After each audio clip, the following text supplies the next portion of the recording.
एक बार गौतम बुद्ध एक शहर में प्रवास कर रहे थे। उनके साथ कुछ शिष्य भी थे। एक दिन उनके शिष्य शहर में घूमने के लिए निकले। वे शहर में घूम ही रहे थे कि तभी शहर के कुछ लोगों ने उन्हें अपशब्द कहे।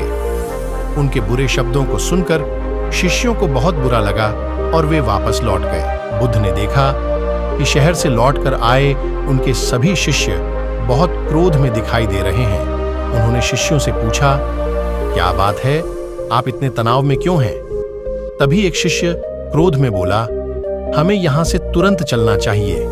जब हम बाहर शहर में घूमने गए थे तो यहां के लोगों ने बिना वजह हमें बहुत बुरा भला कहा, जिस जगह हमारा सम्मान नहीं हो।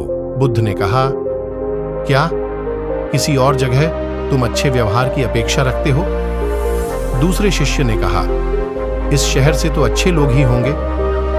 तब गौतम बुद्ध बोले, किसी जगह को सिर्फ इसलिए छोड़ देना ठीक नहीं कि वहां के लोग बुरा व्यवहार करते हैं। हमें तो कुछ ऐसा करना चाहिए कि जिस स्थान पर भी जाएं, उस स्थान को तब तक नहीं छोड़ें जब तक अपनी अच्छाइयों से वहां के लोगों को सुधार न दें। हम जिस भी स्थान पर जाएं, वहां के लोगों का कुछ न कुछ भला करके ही वापस लौटें।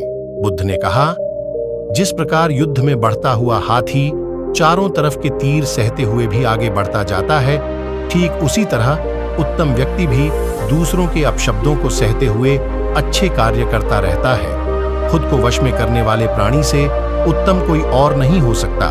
बुद्ध की बात शिष्यों को अच्छी तरह से समझ में आ गई और उन्होंने वहां से जाने का इरादा त्याग दिया। गौतम बुद्ध की शिक्षाएं आत्मिक उन्नति से लेकर सामाजिक हितों तक के संदर्भ में संसार की विरोधाभासी प्रकृति के बीच आत्मबल हमें आत्मिक शांति की राह दिखाता है।